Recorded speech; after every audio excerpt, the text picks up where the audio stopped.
$78,535. That is what the average American household spends in a single year. Here is where every dollar goes and why most people cannot save enough. According to the Bureau of Labor Statistics, the average American household spent $78,535 in 2024. That is about $6,545 a month. The average income before taxes was $104,207. So there is a gap of about $25,672 between income and spending. That gap covers taxes and whatever savings households manage to set aside. But the spending breakdown is where the story lives. Housing is the biggest category at 33.4%. That is $26,266 a year, or $2,189 a month. Transportation comes second at 17%, or $13,318 a year. Food is third at 12.9%, or $10,169 a year. Personal insurance and pensions, which includes Social Security and retirement contributions, accounts for 12.5%. Healthcare is 7.9%. Entertainment is 4.6%. Cash contributions, mostly charitable donations, are 2.9%. Apparel is 2.5%. Education is 2%. And everything else, personal care, reading, tobacco, alcoholic beverages, and miscellaneous, accounts for the remaining 4.2%. Three categories, housing, transportation, and food, account for nearly 63% of everything the average household spends. Housing is the single biggest expense, and it is not close. The average household pays $26,266 a year. That is $2,189 a month for everything housing-related. Rent or mortgage payments are the bulk of it. Homeowners spend about $9,310 a year on owned dwellings. Renters spend about $5,660 on rent. But those numbers do not include utilities, insurance, and maintenance, which push the total much higher. And housing costs are rising faster than any other category. It was the only major category with a statistically significant increase last year, going up 3.3%. Over 3 years, housing costs have risen 8.1%. Here is the number that really matters. The median asking rent in the United States in early 2026 was $1,987 a month. The median household take-home pay is about $5,100 a month.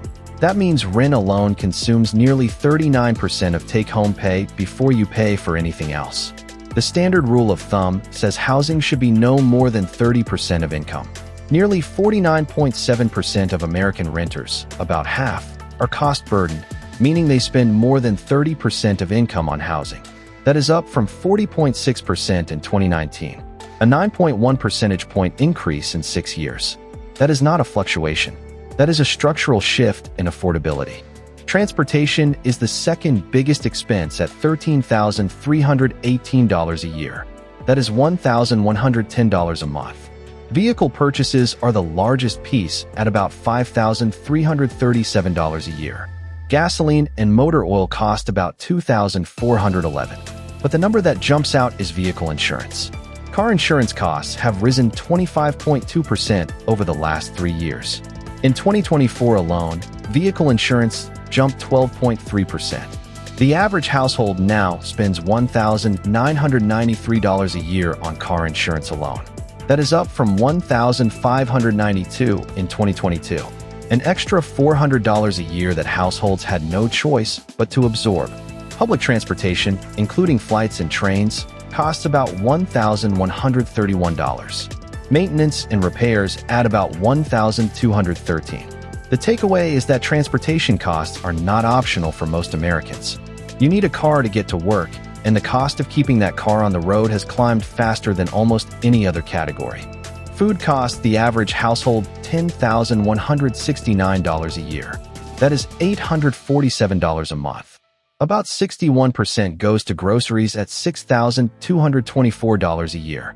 The other 39% goes to dining out, takeout, and restaurants at $3,945. That means the average household spends about $329 a month on food prepared by someone else. The biggest price shock in the food category is meat, poultry, fish, and eggs. Those costs rose 21.5% in 2024 alone. That is the largest single-year increase in any food subcategory tracked by the Bureau of Labor Statistics. Cereal and bakery products fell 6.1%. Fruits and vegetables fell 3.5%. So the pain is concentrated in protein, the one category most households cannot easily substitute. The overall food inflation rate was 1.8%, which actually looks moderate, but that average hides the protein spike that hit lower-income households the hardest because they spend a larger share of their budget on meat and eggs. Financial experts have promoted the 50-30-20 rule for nearly 20 years. Senator Elizabeth Warren popularized it in 2005. The idea is simple. 50% of your after-tax income goes to needs. 30% goes to wants. 20% goes to savings and debt repayment.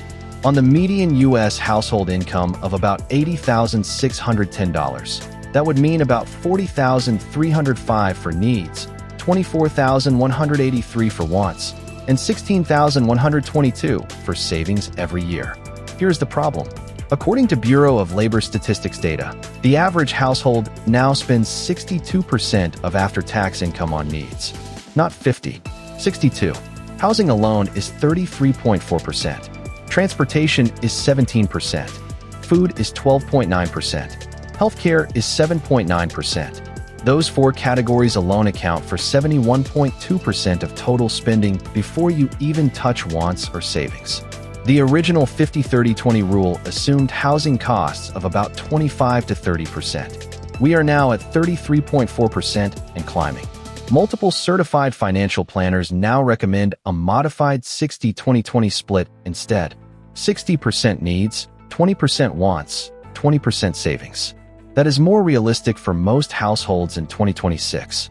But even that 20% savings target is aspirational for the majority of Americans. The gap between the target savings rate and the actual rate is enormous. The recommended savings rate from virtually every financial planner is 15 to 20% of income. The actual personal savings rate in the United States right now is 4.5%. That is the gap that keeps financial advisors up at night. For the average household earning $104,207 a year, 20% would mean saving $20,841 annually. At the actual rate of 4.5%, they save about $4,689. The difference is $16,152 every single year. That is more than an entire year's worth of food spending. And that 4.5% is the national average. It includes high-income households who save a much larger share. The median household saves far less. 63% of Americans report living paycheck to paycheck. That means nearly 2 out of 3 households do not have meaningful savings at the end of the month. When an unexpected expense hits, a car repair or a medical bill, they put it on a credit card. And at 21% APR, that expense compounds into long-term debt. The savings gap is not a personal failure. It is a mathematical consequence of costs rising faster than wages. Household spending has climbed steadily for 3 years straight. In 2022, the average household spent $72,967. In 2023, it hit $77,158.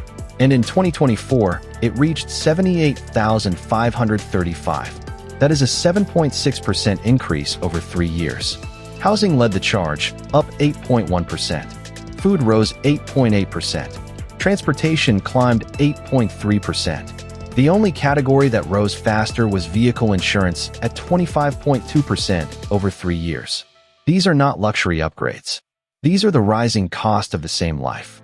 The same apartment costs more. The same groceries cost more. The same commute costs more. And wages have not kept pace. Real wages, adjusted for inflation, grew by only 1.3% between 2022 and 2025. Meanwhile, core living costs rose by nearly 14%. That gap between wage growth and cost growth is the single biggest financial challenge facing American households today. Here is the most important number in this entire video. If you save $500 a month and invested in a diversified portfolio, earning a 7% average annual return, here is what happens. After 5 years, you have $35,700. After 10 years, you have $86,400. After 20 years, you have $260,000. After 30 years, you have $567,000. That is not hypothetical. That is the math of compound interest working for you instead of against you. The single biggest factor that determines the final number is not how much you save. It is when you start. Someone who saves $500 a month starting at age 25 and stops at 35, saving for only 10 years, ends up with more money at retirement than someone who starts at 35 and saves the same amount every month until 65. 30 years of saving loses to 10 years of starting earlier. That is because the early money has decades longer to compound. Every year you delay saving costs you exponentially more than the year before. The best day to start was 10 years ago. The second best day is today. Here are 3 things you can do tonight that will change your financial trajectory. First, track every dollar you spend for 30 days. The average American does not know where their money actually goes. Use a free app or a simple spreadsheet. The act of writing down every purchase changes your behavior because spending becomes visible instead of automatic. Second, audit your subscriptions. The average household wastes about $40 a month on subscriptions they do not use. Streaming services, gym memberships, app subscriptions, insurance riders. Go through your bank statements and cancel everything you have not used in the last 30 days. That $40 a month is $480 a year. Invested at 7% for 30 years, that is $45,000. Third, automate your savings. Set up an automatic transfer from your checking account to a savings or investment account on payday. If the money never lands in your checking account, you cannot spend it. People who automate their savings save 2 to 3 times more than people who try to save whatever is left at the end of the month. The math is simple, but it only works if you start. This video is for educational and entertainment purposes only. It is not financial advice. Past performance does not guarantee future results. Always do your own research and consult a qualified financial advisor. Subscribe for weekly breakdowns of how money actually works.